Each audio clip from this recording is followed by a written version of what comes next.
না, ঠিক আছে?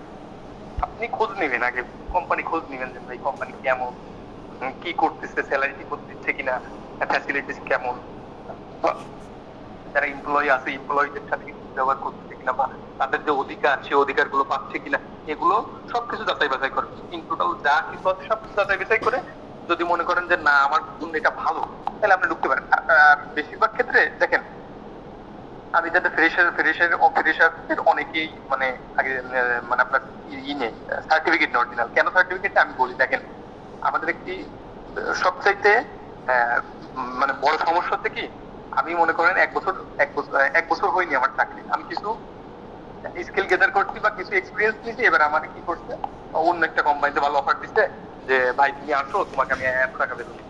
আমরা হুট করে চলে যাই। তখন এই কোম্পানিগুলো একটু বিপদে পড়ে যায় যে ছেলেটাকে আনছি, একটা কোম্পানি যখন আপনাকে আনবে আপনার পিছনে কিন্তু একটা খরচ আছে, অবশ্যই জানেন আপনার দ্বারা। তো ওর পিছনে ইনভেস্ট করলাম, ওর চলে গেল।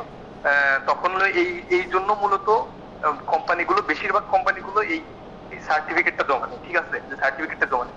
তবে আপনি এটা কথা বলে নিতে পারেন যে হ্যাঁ, আমার যদি সরকারি চাকরি হয়ে যায় সেক্ষেত্রে কি আমি সার্টিফিকেট পাবো কিনা, এক্ষেত্রে অবশ্যই কোম্পানি আপনাদের সার্টিফিকেট ফেরত দেবে, ঠিক আছে? চুক্তিটা ওইভাবে বিষয় না, তবে একটু খেয়াল রাখতে হবে যে স্যালারি দেয় কিনা। কারণ দেখা যাচ্ছে বাংলাদেশে তো অনেক ধরনেরই কোম্পানি আছে, ঠিক আছে? কেউ একটু ভালো পজিশন আছে, কেউ একটু খারাপ পজিশনে আছে। যখনই দেখা যাচ্ছে যে একটু খারাপ পজিশনে চলে আসছে তখন স্যালারি আটকে দিছে বা স্যালারি কম দিচ্ছে, এটা হইতে পারে। এজন্য অনেকে মেইন সার্টিফিকেট গুলো আটকা মেইন সার্টিফিকেট মনে করেন আটকিয়ে রাখে। তো এই যে যে আপনার যে চুক্তি নামা যেটাই বলেন, এটা আসলে ওইভাবে ফ্যাক্টর না, ঠিক আছে? ফ্যাক্টর না। যদি আপনার ইচ্ছা থাকে যে আপনি কাজ শিখবেন বা মন মানসিকতা ওই লেভেলের থাকে যে 2-3 বছর এই জায়গায় স্টে করবেন, দেখবেন কি জানেন এটা আপনার কাছে ইজিলি কোনো ফ্যাক্টরি না। ইভেন আমি আছি এখানে 1 বছর, আমার টাকাই লাগে, কিন্তু আমার কাছে তো কোনো সার্টিফিকেট চাই না। আমার তো বলছেন তুমি তোমার মতো কাজ করো ভাই, তোমার সাথে আমার কি নেই, তুমি তোমার মতো কাজ করো, জাস্ট ওকে। এই স্যালারি টেলারি নিয়ে কোনো আমি শুনে নিয়ে করছি, কোনো সমস্যাই নেই। তো এটা কোনো ম্যাটার না, ঠিক আছে? মেইন কথা আপনার স্টে করতে হবে, কাজ শিখতে হবে।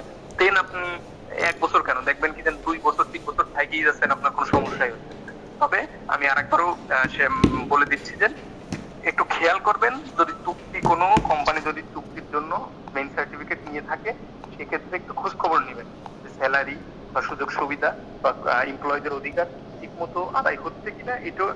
এটা সবকিছু বিবেচনা করে তারপর আপনি সার্টিফিকেট দিতে পারেন। ঠিক আছে, ধন্যবাদ সবাইকে। আসসালামু আলাইকুম। ধন্যবাদ রাশেদ ভাইকে। দুইটা পয়েন্টে অনেক গুরুত্বপূর্ণ কথা বলেছেন। আমরা চেষ্টা করব, আমরা প্রশ্ন পূর্ব নিব, ঠিক আছে? আমরা শেষের দিকে আমরা সবার প্রশ্ন নিব। আশা করি সবাই ধৈর্য সহকারে থাকবেন। আর এইদিকে একটু ঠান্ডাও পড়ছে, আবার একটু গরমও লাগতেছে। আমরা এই পর্যায়ে আমরা আবার আশরাফ আলম ভাইয়ের কাছে চলে যাব। আশরাফ আলম ভাই, আপনি কি লাইনে আছেন?